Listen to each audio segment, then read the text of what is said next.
We are continuing our reading of Srimad Bhagavad Gita as it is, chapter 2, text 80.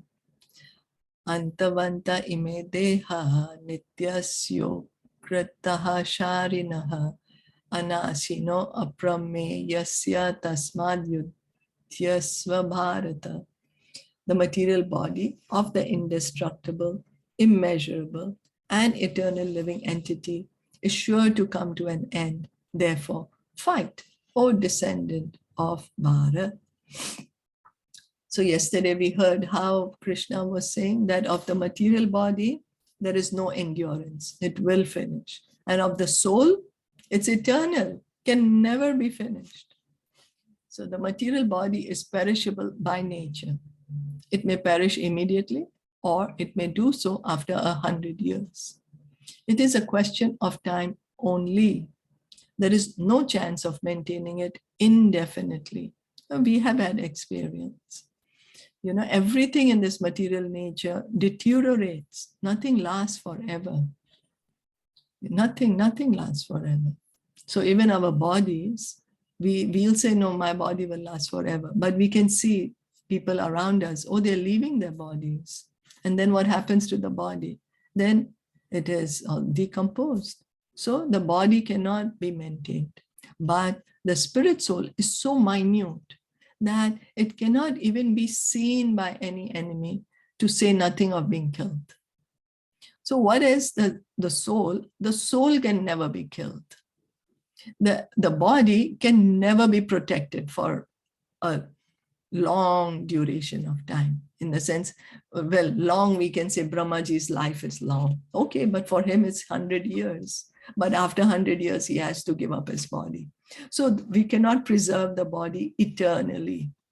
But the soul, we cannot kill it. People might try to kill it, say, oh, the soul doesn't exist. After you give up the body, there is no soul. So do whatever you want to do. But they're just saying that. Is that a fact? You know, is that a fact? It's just somebody's belief, but that's not the fact. So from both viewpoints, there is no cause of lamentation, because the living entity as he is cannot be killed, nor can the material body be saved for any length of time or permanently protected.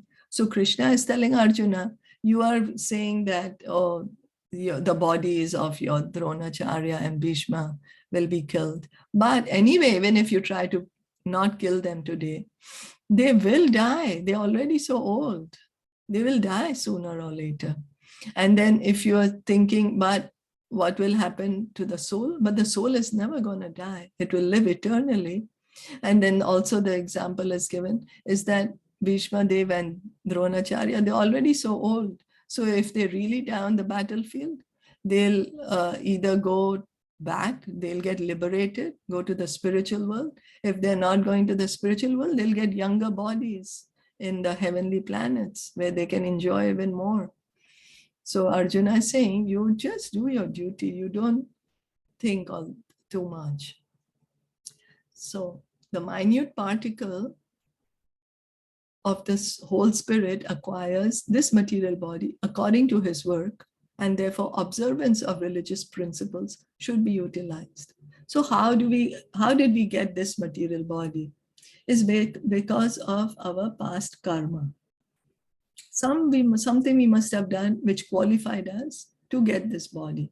Now, how we act in this body is creating our next body. So we are creating our own destiny. We are creating our next body depending on how we work.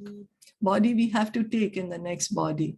It will be either a material body or spiritual body. And so then Prabhupada would say, why not take up the process? And so that you do not need to take a material body in the next life, but you can get your spiritual body. That is the sign of intelligence. In the Vedanta Sutras, the living entity is qualified as light because he is part and parcel of the supreme light.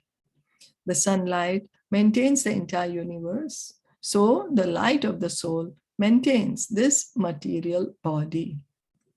So we are also, because we are part of Krishna, we are a tiny part of Krishna.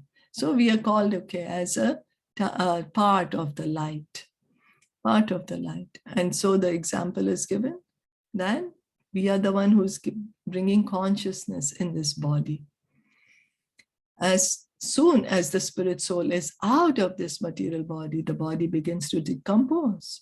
Therefore, it is the spirit soul which maintains this body. The body itself is unimportant.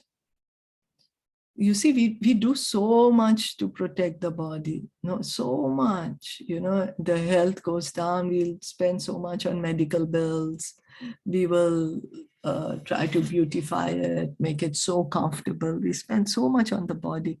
So then we start thinking, oh, it's the body that is important. But then what happens once we're out of the body? That same body is thrown immediately to whatever culture is there, buried or burned. But then when the body was living, how much the whole energy was being spent on keeping it comfortable. So that means, what is the important thing? It's the soul inside that's important. It's because of the soul that this body was having value. Otherwise, once the soul comes out, there's no value for it. So the body itself is unimportant. Arjuna was advised to fight and not sacrifice the cause of religion for material, bodily considerations, because this is a religious war, dharma yudh. It's taking place based on principles of religion, and it's taking place in a holy place. So Krishna is saying, you do your religious duty. These are all aggressors and they need to be killed. So you do your religious duty. Is that okay? Yeah. Yeah, very true. Yeah, anything to add? Would anybody like to add something?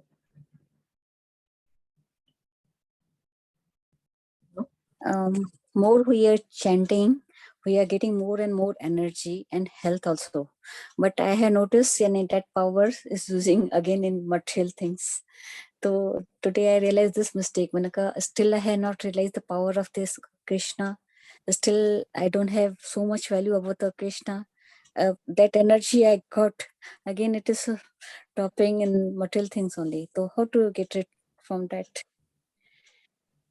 Because and yeah, I observe, see the Sikandar, even Taj Mahal.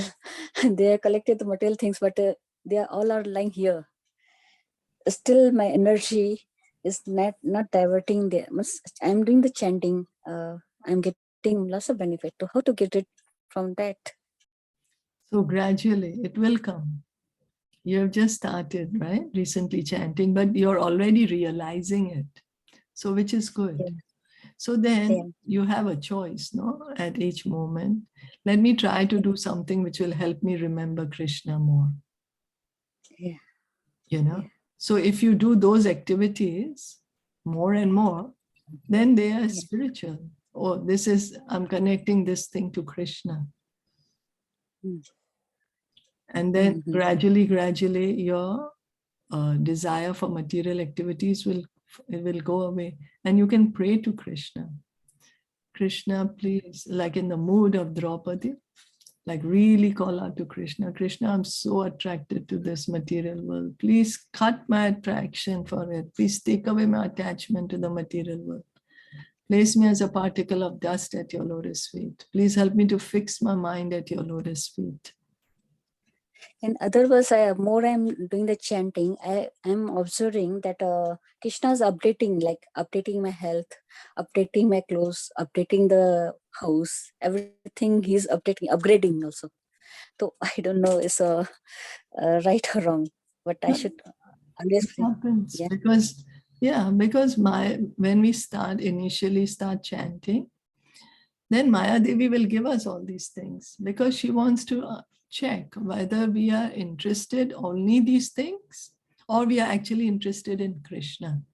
What happens is some of us, when we start chanting, we get some material benefits. Then we forget our chanting and we get very involved in the material things, then we stop doing our chanting and hearing. So because the desire was not there, sincere desire to get to know Krishna. So Maya Devi sends us these things to check our desires, like a reality check where we are. So yeah, accept it as a mercy of Krishna, but continue your hearing and chanting. Don't get distracted by them. Yeah, Accept that's them, true. yes. And you don't need to reject them. They're coming. Use them in Krishna's service. Connect things some way or the other to Krishna. And continue hearing and chanting. Very true. Thank you. Yeah, thank you. Thank you for a nice question. So we'll stop here for today. Bhagavad Gita ki jai, Srila Prabhupada ki jai, Gaura Premanande, Hari Hari Bol, Hare Krishna.